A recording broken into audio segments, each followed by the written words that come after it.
नमस्कार मंडळी, the delicious फाइल्समध्ये आपले सर्वांचे मनापासून स्वागत आहे। सर्वप्रथम तुम्हा सर्वांना आषाढी एकादशीच्या मनपूर्वक शुभेच्छा। तर आज आपण बघणार आहोत आषाढी एकादशी स्पेशल 7 नाविन्यपूर्ण रेसिपीज। आपल्या महाराष्ट्रात पंढरपूरच्या विठुरायाशी असलेल्या आपल्या घट्ट नात्यामुळे आषाढी एकादशीला अधिक महत्त्व दिलं जातं। विठू माऊलीचे चरणस्पर्श करून आपण आपल्या रेसिपीजला सुरुवात करूया। इथे आपण गोड पदार्थापासून सुरुवात करू। सर्वात आधी आपण पनीर रसमलाई बनवतो आहे। इथे मी घरी बनवलेलं पनीर घेतलंय आणि ते मिक्सरला वाटून घेतलंय। ज्याप्रमाणे व्हिडिओमध्ये दिसतंय असा गोळा बनेल तेवढं आपण त्याला वाटून घ्यायचं आहे। हवं तेवढं पनीर घ्यायचं आणि छोट्या छोट्या आकाराचे असे गोळे बनवून घ्यायचे। एका भांड्यात एक मोठी वाटी पाणी घेऊन त्यात 4 चमचे साखर घालायची आहे आणि ते साखर विरघळेपर्यंत पाणी गरम करून घ्यायचे व त्यात पनीरचे बनवलेले गोळे टाकून परत 3 ते 4 मिनिटे ते उकळून घ्यायचे आणि नंतर बर्फाच्या पाण्यात परत ते उकळलेले गोळे टाकायचे आणि साईडला ठेवून द्यायचे। आता 1 पाव दूध गरम करून त्यात 4 चमचे साखर घालायची आहे। त्यानंतर केसरयुक्त दूध घालायचं आणि ड्रायफ्रुट्सची पावडर घालायची आहे आणि ते थोडं घट्ट होईपर्यंत उकळू द्यायचं। इथे आपण बनवलेले दूध थंड झालंय। अशा प्रकारे पनीरच्या गोळ्यामधून पाणी पूर्णपणे काढून घ्यायचं आणि ते सर्व गोळे त्या दुधामध्ये टाकायचे। अशा प्रकारे आपली रसमलाई बनवून तयार आहे आणि ती आता फ्रीजमध्ये ठेवून द्यायची। साबुदाणा रात्रभर भिजत घातलेला होता। हाच साबुदाणा मी आता साबुदाणा खिचडी, साबुदाणा खीर आणि साबुदाणा वडा यासाठी वापरणार आहे। तर आपली दुसरी रेसिपी आहे साबुदाणा खीर। एका कढईमध्ये अगदी थोडं तूप घालून त्यात आवडीनुसार ड्रायफ्रुट्स घालायचे आणि 1 मिनिटपर्यंत त्यांना परतून घेऊन ते एका वाटीमध्ये काढून घ्यायचे। आता त्याच कढईमध्ये अर्धा पाव दूध घ्यायचं आहे। दुधाची उकळ काढायची आणि लगेच भिजवलेला 2 वाटी साबुदाणा घालायचा आहे। आपण आवडीनुसार दूध आणि साबुदाण्याची क्वांटिटी वाढवू शकता। साबुदाणा शिजत आलाय की त्यामध्ये साखर घालायची। आपल्या आवडीनुसार साखर घालायची आहे। मी इथे 2 छोटे चमचे साखर वापरलेली आहे आणि त्यानंतर आवडीनुसार ड्रायफ्रुट्स घालायचे आहे। हे सर्व शिजत आलं की अजून त्याला 5 ते 7 मिनिटे संपूर्ण खीर शिजू द्यायची आहे आणि गॅस हा मंद आचेवरच असावा। आपली तिसरी रेसिपी म्हणजेच भगर किंवा वरई। एका पातेल्यामध्ये थोडं तूप घालून त्यामध्ये जिरे आणि मिरची घालायची। नंतर धुतलेली वरई घालायची आहे, थोडी भाजून घ्यायची आणि हवं तसं पाणी घालायचं आहे। वरून थोडं मीठ घालायचं आणि छान उकळी येईपर्यंत वरई शिजवून घ्यायची आहे। ही बनली आपली वरई किंवा भगर। आपली 4th रेसिपी आहे साबुदाणा आणि वरईचे वडे। इथे आपल्याला शेंगदाणे भाजून घ्यायचे आहे आणि ते मिक्सरला थोडं जाडसर वाटून घ्यायचे आहे। तुम्हाला हवं तर शेंगदाण्याचे साल काढू शकता। मी साल काढलेली नाही। मिक्सरच्या भांड्यामध्ये आपल्या आवडीनुसार मिरची घ्यायची। मी इथे 1 मिरची घेतली आहे, थोडे जिरे घेतले आणि वरई घ्यायची। आधी हेच वाटून घ्यायचं आहे आणि हे वाटून झाल्यानंतर साबुदाणा घालायचा आहे। मी इथे एक चूक केली, मी वरई आणि साबुदाणा एकत्रच वाटून घेतलाय, त्यामुळे ते थोडं बारीक न होता थोडं जाडसर राहिलेलं आहे। या वाटणामध्ये शेंगदाण्याचं बारीक केलेलं कूट आणि मीठ घालायचं आहे आणि हे छान मळून घ्यायचं आहे। मळून झाल्यानंतर 10 मिनिटे तरी आपण याला साईडला ठेवून देऊ आणि शेवटी त्यामध्ये उकळलेला बटाटा किसून घालू।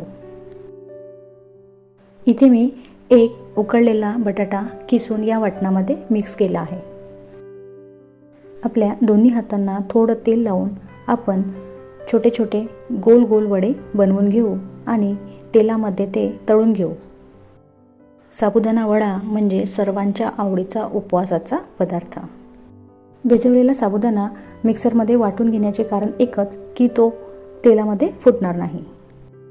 एक एक करून संपूर्ण वडे तेलामध्ये सोडायचे आणि तेल हे थंड किंवा गरम नसावं। मीडियम टू हाय फ्लेमवर वडे तळून घ्यायचे। वड्यांची एक बाजू शिजल्यानंतरच वडे हे पलटी करून घ्यायचे। लालसर रंग येईपर्यंत वडे छान तळून घ्यायचे। इथे मी भरपूर रेसिपीज दाखवल्या आहे, पण तुम्हाला जर एवढं बनवणं शक्य नसेल तर तुम्ही कुठलीही एक रेसिपी बनवू शकता। तयार आहेत साबुदाणा आणि वरईचे वडे। 5वी आपली रेसिपी आहे भजी। वरई आणि उकळलेल्या बटाट्याची भजी। 2 हिरवी मिरची, जिरे आणि वरई मिक्सरच्या भांड्यामध्ये बारीक वाटून घेऊ। तुम्ही बघू शकता बारीक अशी पावडर झालेली आहे। ती एका प्लेटमध्ये काढून घ्यायची आणि त्यामध्ये मीठ आणि उकळलेला एक बटाटा किसून घालायचा. हे सर्व एकजीव करायचं. पाण्याचा वापर अजिबात करायचा नाही. तुम्ही मिरची किंवा मीठ आवडीनुसार घालू शकता. आणि आत्ता वडे तळलेल्या कढईमध्येच आपण ही भजीसुद्धा तळून घेऊ. गॅसची फ्लेम ही मीडियम टू हाय असावी आणि तेलामध्ये छान छोटे छोटे आकाराची भजी बनवून घ्यावी. ही भजी एकदम आतपर्यंत अगदी कुरकुरीत असते. असा छान लालसर रंग येईपर्यंत सर्व भजी तळून घ्यायची. ही बनली वरई आणि बटाट्याची भजी. 6वी आपली रेसिपी अगदी सोपी, म्हणजे शेंगदाण्याचं पाणी किंवा शेंगदाण्याची प्लेन आमटी. तर मिक्सरच्या भांड्यामध्ये मिरची, जिरे आणि न भाजताच शेंगदाणे घालून एकदम फाईन पेस्ट बनवून घ्यायची आहे. वाटणामध्ये पाणी घालून वाटण छान पातळ करून घेऊ. ही आपली सर्वात सोपी रेसिपी. एका भांड्यामध्ये एक छोटा चमचा तूप घालून त्यामध्ये जिरे घालायचे. जिरे तडतडून झाले की त्यामध्ये बनवलेलं पातळ मिश्रण घालायचं. पाण्याची क्वांटिटी तुमच्या आवडीनुसार कमी जास्त करू शकता. त्यामध्ये मीठ घालायचं आणि एक छान उकळ आली की बंद करायचं. इथे आपली शेंगदाणा आमटी बनून तयार आहे. आता शेवटची आणि सर्वांच्या आवडीची रेसिपी म्हणजे साबुदाणा खिचडी. ज्या कढईमध्ये वडे आणि भजी तळून घेतली आहे त्याच कढईमध्ये आपण साबुदाणा खिचडी बनवणार आहोत. कढईमध्ये थोडं तेल किंवा तूप घालून त्यामध्ये जिरे आणि हिरवी मिरची घालायची. मिरची आणि जिरे फ्राय होताच त्यामध्ये भिजलेला साबुदाणा घालायचा. साबुदाणा कमीत कमी 3 मिनिटे तरी होऊ द्यायचा. साबुदाणा शिजला की त्यामध्ये उकळलेला बटाटा घालायचा आणि चवीनुसार मीठ घालायचं. ते सर्व मिक्स करून झालंय की शेवटी घालायचं आहे बारीक केलेला शेंगदाण्याचा कूट. 5 मिनिटे झाकण ठेवून शिजवून घेऊ. तर आपली साबुदाणा खिचडीसुद्धा तयार आहे. इथे आपली आषाढी एकादशी स्पेशल उपवासाची थाळी बनून तयार आहे. तुम्हाला माझ्या रेसिपीज आवडल्या असेल तर व्हिडिओला लाईक करायला विसरू नका. आपल्या मित्रमंडळीसोबत आणि कुटुंबासोबत नक्की शेअर करा. आणि अशाच नवनवीन आणि माहितीपूर्ण रेसिपीजसाठी चॅनलला सबस्क्राईब नक्की करा. तर मंडळी, यंदाची आपली आषाढी एकादशी ही सर्वांसाठी सुखसमृद्धीची, भक्तिमय आणि एकोपाची ठरो हीच विठुरायचरणी प्रार्थना.